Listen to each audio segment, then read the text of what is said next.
That was a ride, wasn't it, Dara? A ride through the mind of Matt Harris and the wonderful rivers and the incredible fish that he's caught. Oh, to be Matt Harris. Or to be on the riverbank. Or to be in the pub with Matt Harris afterwards. All of the above. All of the above. But Matt, I'll see you in Iceland. Tell me when you're going, book the flight, I'll be there, and we'll take it from there. Okay, bit of a change of tack now, Dara. We're going to come away from the angling a little bit and we're going to take a step back from the riverbank and we're going to move towards aquaculture in detail. Who do we have next? Yes, this is very much an episode focused on fish farming. It's been, I know, a common thread through a lot of the episodes that we've done. But Simen Saetre, who is the co-author of The New Fish, The Truth About Farmed Salmon and the Consequences We Can No Longer Ignore.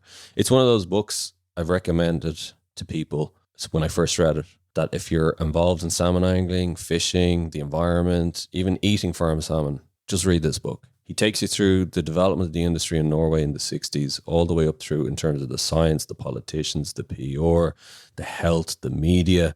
Takes us all the way through. The corruption, all the way up through to the modern day in terms of where it stands as an industry. And it's an incredible read, and I'd recommend it for anybody. So Simen talks to us about that. He gives us an overview. He gives us insights into what it was like writing the book. And there's some incredible information to be gleaned, which I think you'll be shocked about. It's the consequences we can no longer ignore, part of that statement that is of particular interest and should prick the ears of, as you say, not just anglers, not just conservationists, anybody who cares about the food industry, about the food we put on our plate for us and our children, and how salmon fits into that, and what it actually means and where it comes from, and the true story about farmed Atlantic salmon. So in the beginning, salmon has always been the king of fish, you know. It has been a luxury item. Everybody wanted to eat salmon, but it was hard to get, you know. You could get it in some rivers, but it has always been difficult to get a salmon. And you could get it only some times of the year. You can get it all year round. So it was a seasonal treat. Then some fishermen, they started to see the value of this fish, and some of them started to catch salmon and keep them in some small ponds, or what we call salmon pens now, or just some very tiny things they cracked together on the coast. Then the idea came that they needed help. They needed help with the breeding. So some scientists, they started to launch a project of finding the perfect salmon to breed for salmon farming. They had worked with sheep and cows and these things, breeding of these other animals, and they found that they could go to all the best salmon rivers in Norway and Sweden. They went to 40 other rivers. They gathered the material so that they could start to combine them. They had these small salmons swimming around in a huge factory, and they started to combine, you know, take mother from one fish and father from another fish, and see how big that combination would be, to see if they could grow the salmon faster, that it could become better and tamer and have this big fatty meat that we know from the sushi today.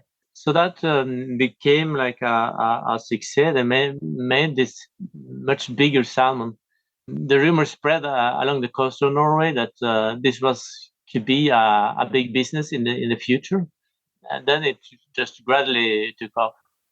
Interesting. So it started off small, and then very quickly, when success, or the whiff of success, presented itself, everybody got keen. I think the success was that they made at some point a committee in Norway. They made the Japanese start to use salmon in their sushi. Originally, the Japanese didn't want salmon. They didn't like it. They thought the color was wrong, the taste was wrong.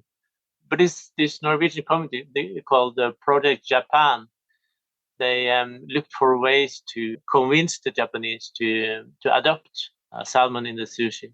And the cooks and the fishmongers were very conservative. They were very skeptical to that. But the housewives of Japan, they were willing to try.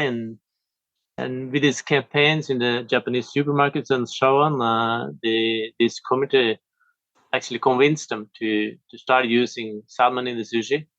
This happened just at the right point in time because this was in the 80s and sushi was becoming a world dish, a very popular dish.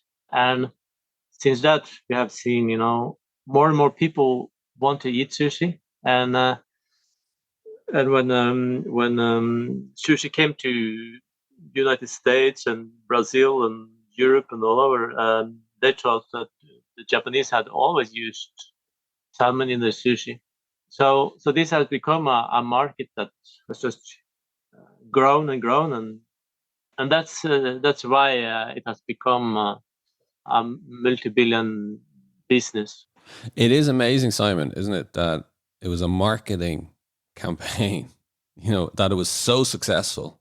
And it's like any good business, timing is right as well.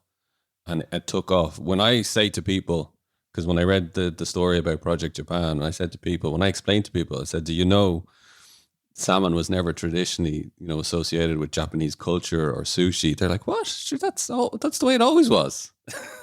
And when I say, no, this was a Norwegian marketing campaign in the 1980s and 90s. People are just, how quickly we can associate and identify with something, how quickly it changes, which I think is absolutely amazing. I'm going to talk about the development in a minute. I just want to go back just a little bit, just on the background, if that's okay, before we go on to the development. Yeah, sure. Yeah. Because you mentioned, I'm fascinated by the genetic engineering that was going on.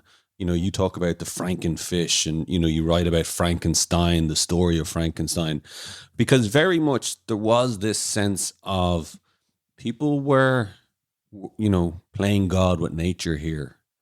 And people didn't have a problem with it either, because, you met people, you write about it at the start of your book, Gedrom, is that his name, in terms of... Gedrom, yeah. Yeah, how he was originally into sheep farming, and then he found out about the genetics and what could be done, and he thought this was incredible, and just thought what we can achieve here. So I think it's really interesting. You have, at the start, people thought this is going to be such a positive thing, wasn't it? People thought this is fantastic. We can change nature. That's a good thing. Yeah, and I think talking about the book, this is partly what the book is about as well. I mean, human beings are such a creative species, with so many good ideas. We can do so much good, but at the same time, we can be very short-sighted, and we can do so many stupid things as well. So we try to give space for both those things, both those thoughts in the book, and. Absolutely. I know these scientists, they had great intentions. They were inspired by the Green Revolution. They wanted to produce more food in the world. They wanted to ensure that people in the coast of Norway could have jobs, because many of them were fishermen, and they lost their jobs because there was not enough fish in the ocean. So these guys, these old guys, they had good intentions. They were not greedy or anything. I mean, they never made that much money on this. So these guys were very respectable, I think. So am I right in thinking then that initially there was altruism and magnanimity around aquaculture, and like so many forward-facing positive ideas, it then was capitalized, and that's when all hell broke loose? I think that's fair. In the beginning, it was also a very small business based. It was almost like in Norway you have small farms, and each farmer owns his own farm, and that was the idea also with this, that people could have a farm on the side And to make a little bit more money, if they lived along the coast, they could also have a little salmon farm. And there was a limit, you couldn't own more than one of these concessions of such a farm.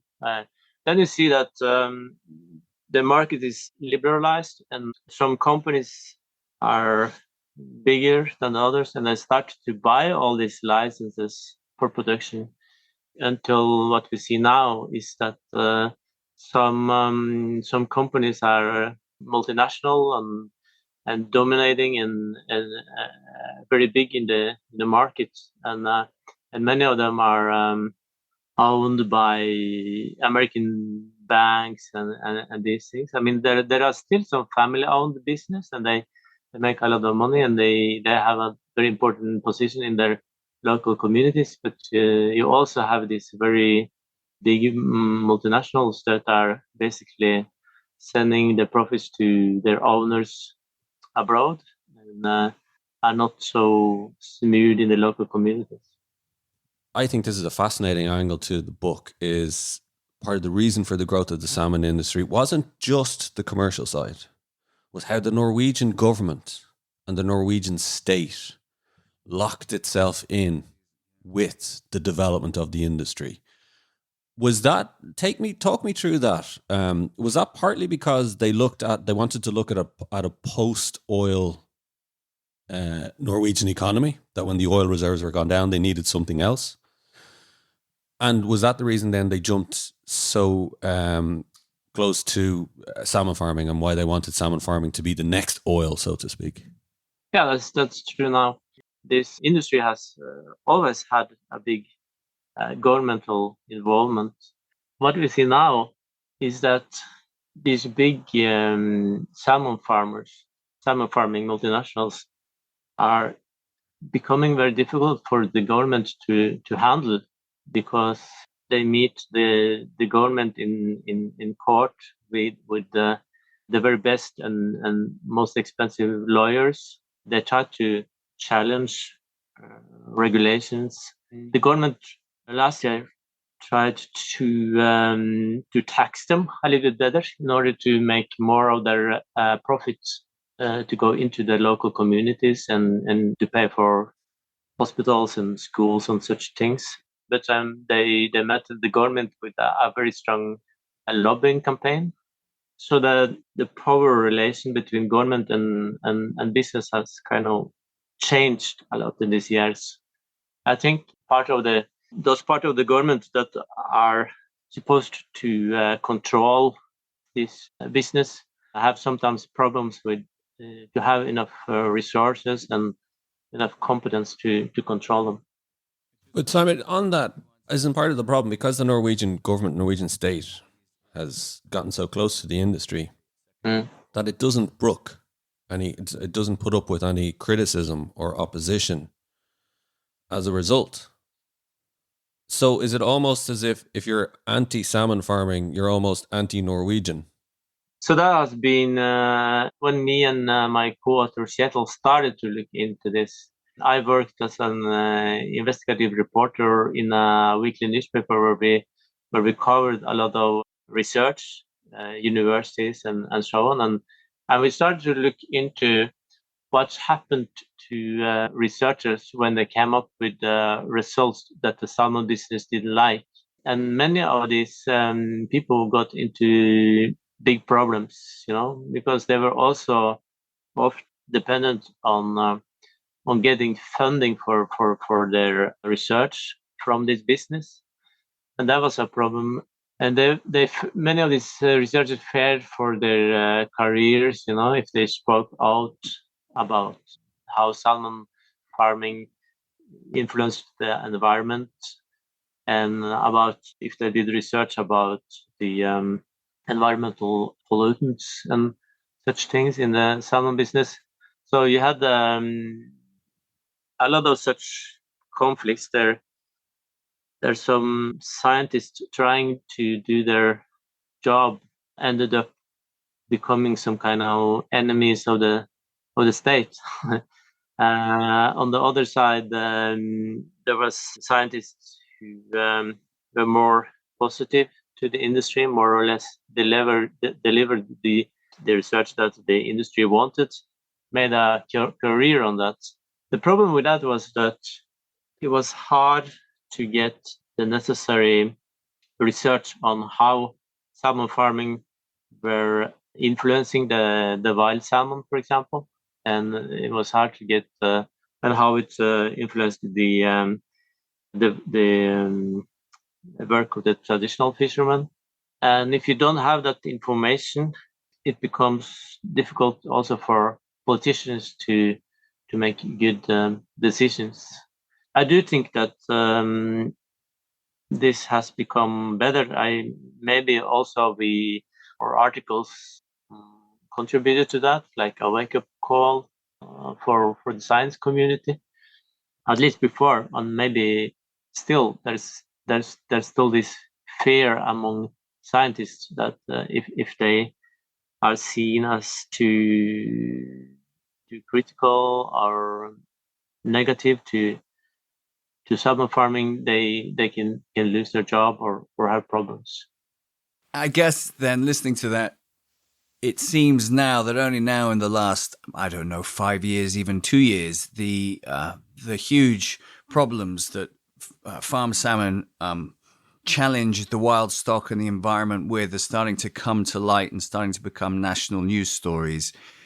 Only then, of course, can the scientists have their shot to say, the real scientists or the independent scientists, shall I say, can have their day in the sun and say, yeah, this is what we were warning you about the whole time. And just to recap, or for the sake of some listeners that might not know what the challenges are, they're several.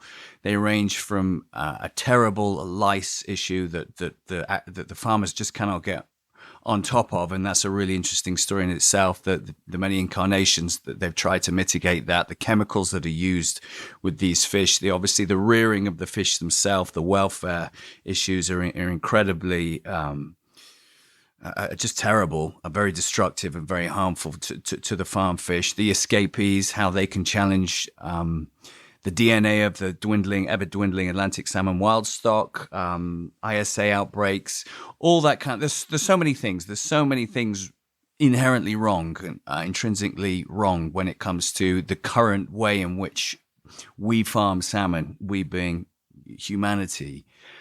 In your book, what I loved, you surmised a lot of these issues very well, and I'm just going to quote. Thousands of metric tons of toxic chemicals dumped into the Norwegian fjords over the years as trial treatments for the lice, all of them ultimately failing. And then they use wrasse, as in other fish, that they renamed cleaner fish.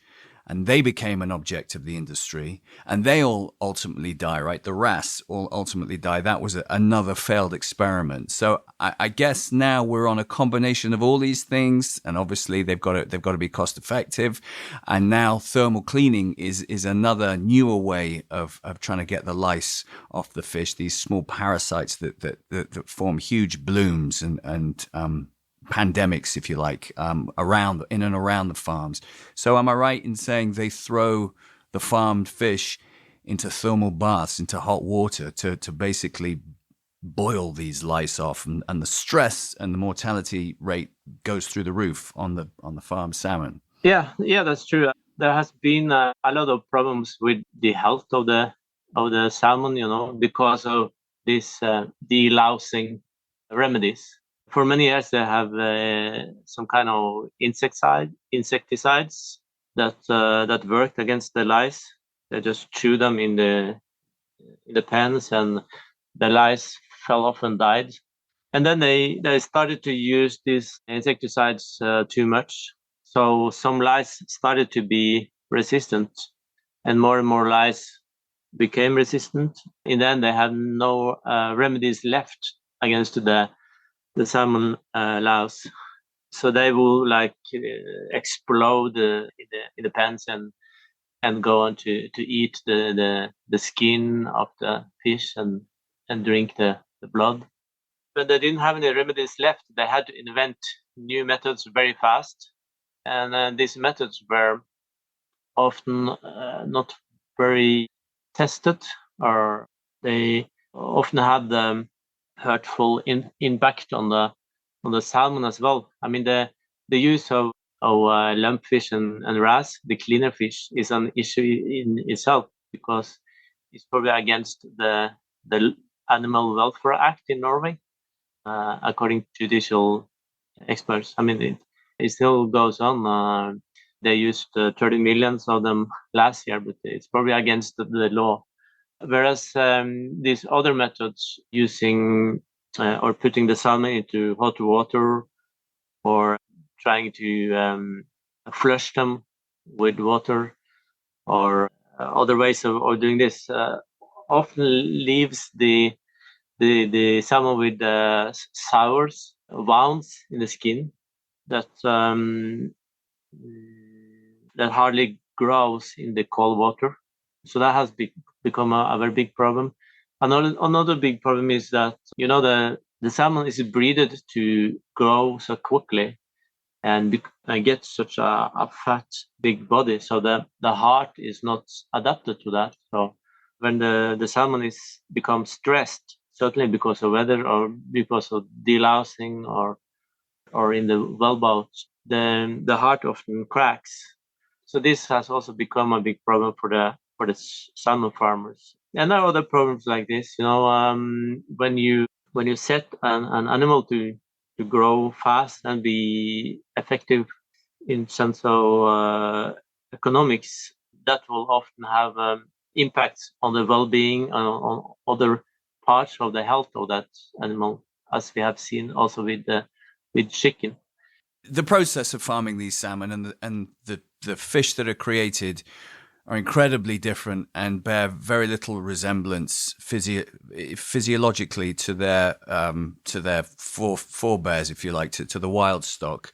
It sounds like ethically the welfare of these fish is incredibly troubling, and we know 25% of them die before they even reach the processing stage where they potentially go on to be processed for the table. So there's a huge wastage there, whether you care about the welfare of the fish or not.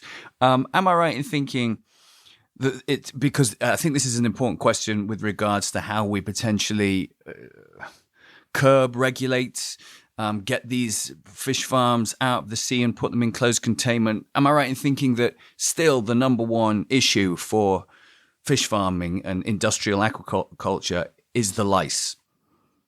Yeah, that's true. Yeah, the lice has become such a big problem that, according to economists, there might be even better to bring the production to land-based facilities or closed facilities, because the delousing is so expensive, and that toll as a consequence of that make the farmers lose so much of their fish. Well, they obviously they make a lot of money, so they still can make a very good profit.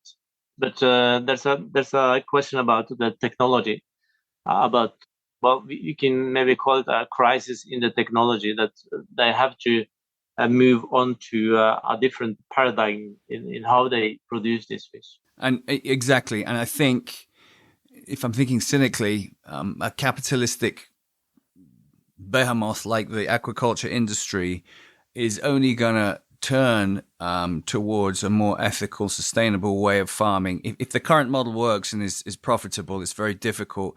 We can all bang our drums and say, what about the poor salmon? What about the poor wild stock? But we're not dealing with people whose ethics and morality is at the forefront and priority of the decisions they make on a day-to-day, sadly, when it comes to aquaculture. And we do know that the governments are way behind when it comes to regulation now, because they've let this business become too big to fail, for want of a better expression.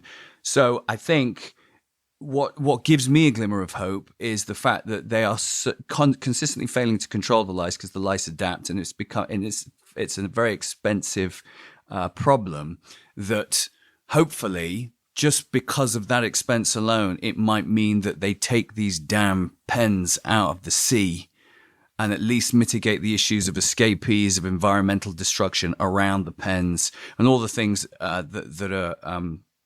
that go with having open pen cage farming. Hopefully the lice are kind of inadvertently on our side when it comes to bringing the farm fish out the sea and putting them on land or in a containment pen. What are your thoughts on that? Well, the problem is that if a business is very profitable, it becomes conservative. You say we make a lot of money on this. Why should we change something? So, so the lives kind of have to step up even more to force force that change. But what we see is that at least consumers are becoming more aware of this problem with the health of the fish. In Norway this week, yeah, I think it was yesterday, the Norwegian Broadcast Service had a report that Consumer Association of Norway wanted the salmon to be branded. So if the salmon was sick or hurt or such a thing, it should say that on the packet, you know. And we see that consumers are becoming more aware of the problems, and consumers are becoming more picky in a way. I see that to counter that, the salmon farmers are now lobbying to have the word farmed taken off their packaging.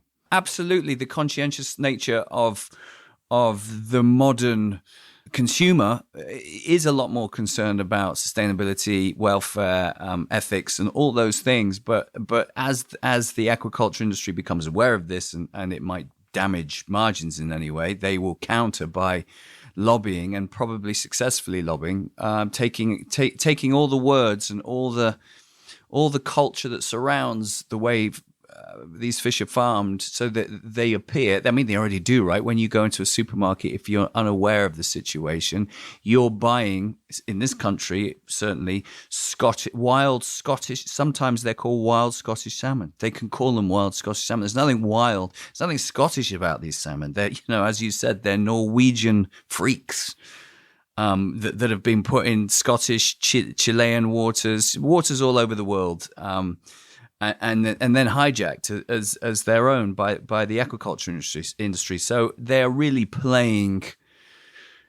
manipulative when it comes to that kind of thing. And I think we have to keep a real eye on that. But as you say, it's great that the modern consumer is finally becoming more aware of how their food is farmed.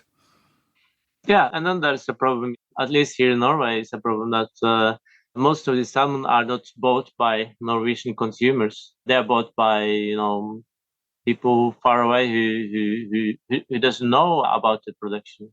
So, I mean, here in Norway, many people say that they stopped eating salmon altogether.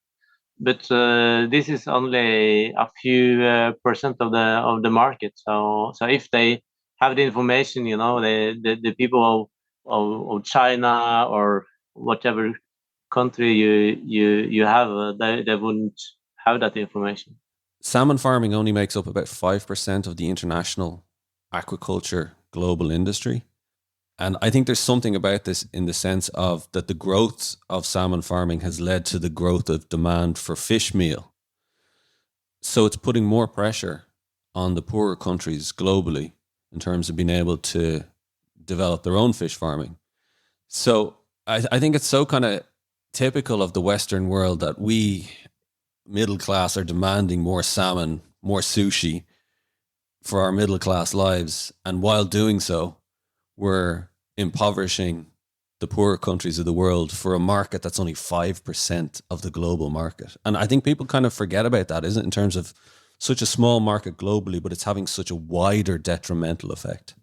Salmon, compared to other fish farming, is very lucrative. You can get so much money for the salmon, so it makes sense. Many of these small pelagic fishes that are used for fish meal, for basically for the feed of the salmon, could be eaten locally on the coast of West Africa, in South America. So this fish could be eaten, and small fish like sardines, are very, very healthy actually. But because salmon is such a big trend, such a lucrative fish, it's better for the fishermen to sell them to make fish meal and use it for the feed to the salmon. And Jim, actually, so I have just the stats here from it, Simon, from your book. In the 2000s, researchers worked out that 68.2% of all fish meal and 88.5% of all fish oil in the world became food for farmed fish. The salmon is contributing, therefore, to being fewer fish in the world. The industry estimates that one salmon currently needs 1.3 kilos of wild fish to put on a kilo of weight, which means that for every kilo it gains, it has eaten 1.39 kilos of fish from the sea. Yeah, that's true. Yeah, yeah. It's basically salmon farming makes sense if you want to make money, but if you want to feed the world, it's not a good idea. Just looking to the future, Simon, Norway has this project plan for 2050 and they want to increase revenues 6 times what it is at the moment. So they're not going to be holding back. Like this is in the next, nearly 30 years, it's going to develop 6x from a Norwegian perspective. Yeah, so that's kind of a plan. What we see that because of the salmon louse, the lice, there are too much of it in the fjords, so they're not able to increase production as they planned. Actually, Norway has this new law at the traffic light system, they call it, that basically are supposed to take care of the wild salmon, to care for the wild salmon. And if there's too much lice in an area, the producers have to reduce the production. And they have gone to court many times about this, but that's the law. So it's very hard for Norway now to increase the production. They're looking to other countries to produce more salmon. For example, they try to do it on Iceland. They try to go to Argentina and such places. They're basically looking for other places to produce more salmon because there are too much parasites in the Norwegian fjords.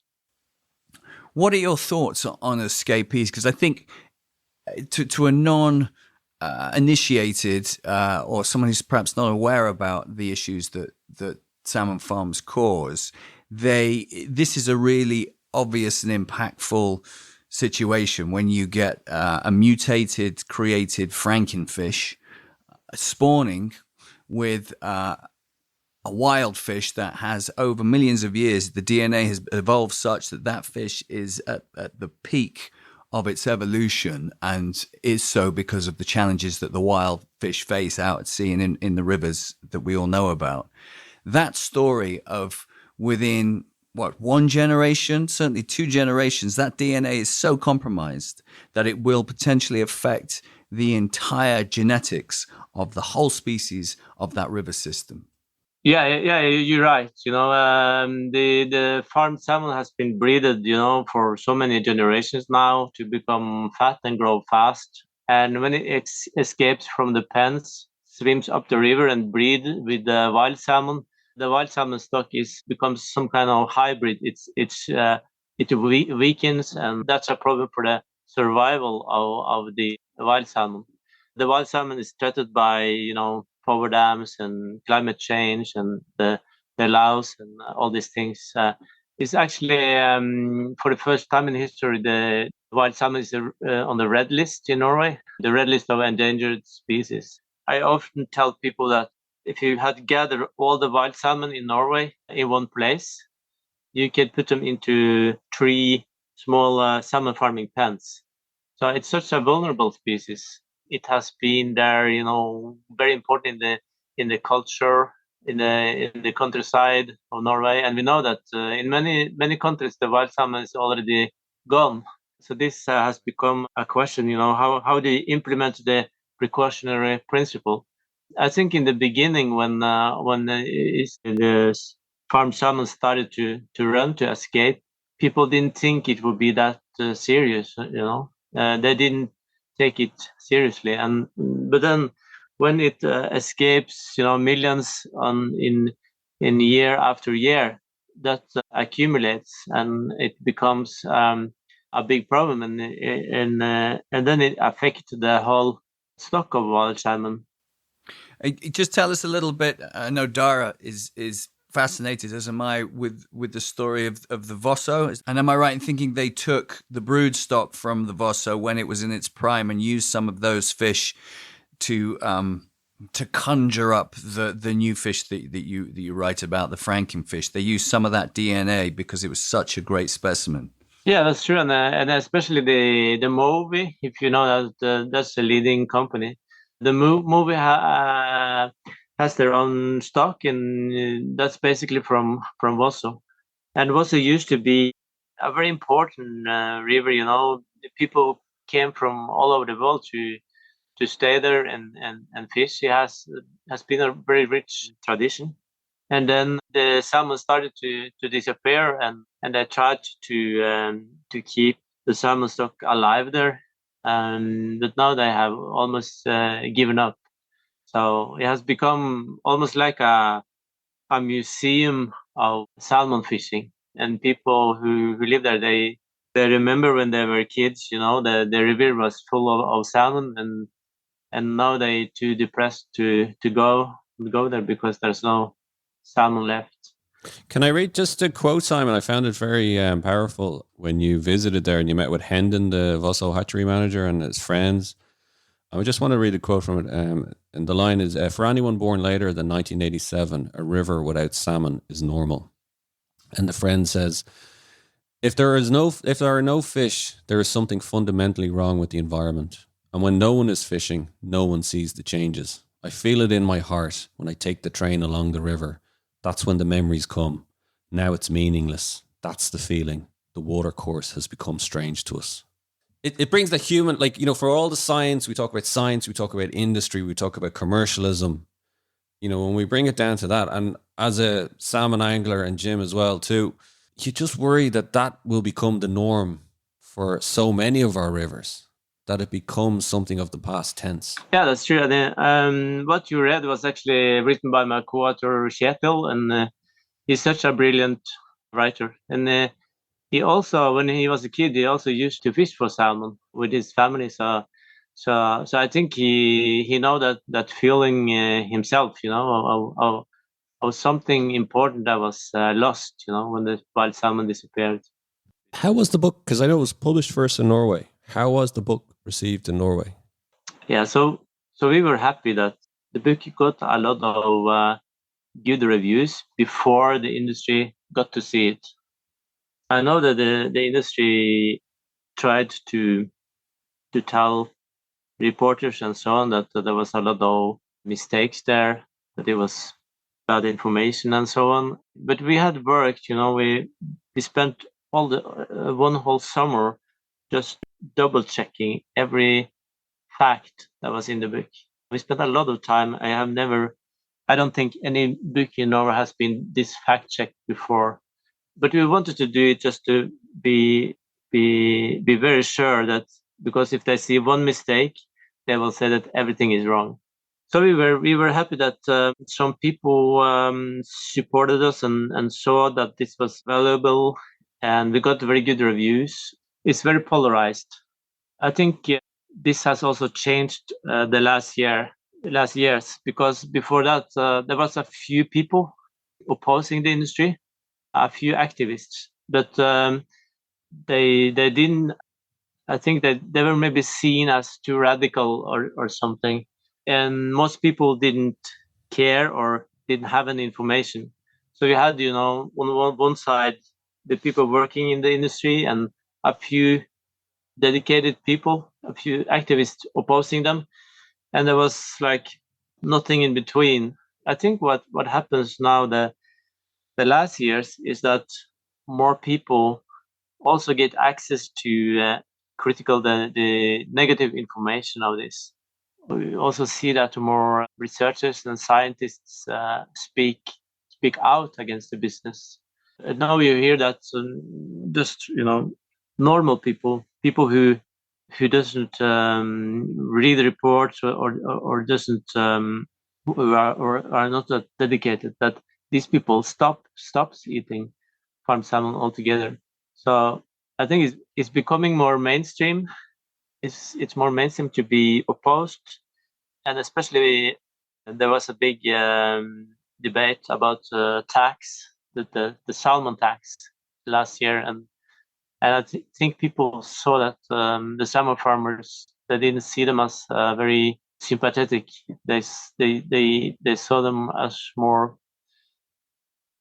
greedy, or they were seen as they were seen as people, as the billionaires they had become. And I've never been such a patriot, and I've been more like internationalist. I've also criticized Norway before. I wrote a book about oil wealth.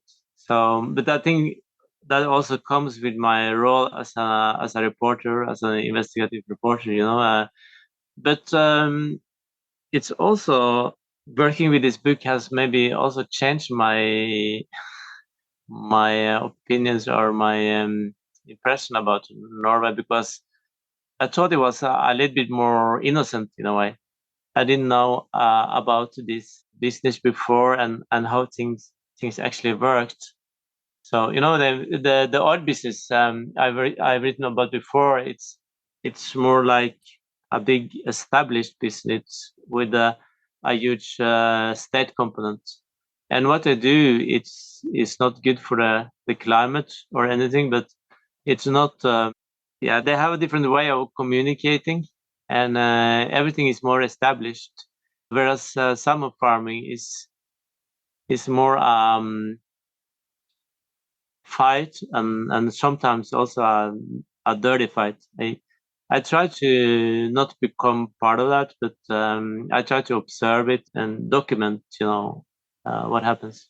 I always say to people, when it comes to this podcast series, when we talk about the plight of the Atlantic salmon, we hope we can, educate, inform, engage people, but read it for yourself. Don't just take our word for it. Read the book yourself. Make up your own mind. We're not trying to hammer people over the head with it, but I don't think you can read this book and not be changed by it. It's called The New Fish, The Truth About Farmed Salmon and the Consequences We Can No Longer Ignore. Simen Saetre, thank you very much for joining us. Thanks for having me. Coming up on the next episode of The Last Salmon, we talked to Professor Phil McGinty and hatcheries manager David Summers about hatcheries. It's a very contentious topic, isn't it, Dara? Hatcheries, stocking, it all means slightly different things. It's a very nuanced technique. It's developing rapidly as technology accelerates. And we think it could play a part in the future of the Atlantic salmon conservation, but we need to hear it from the experts. There are fundamental issues in the ocean and in freshwater.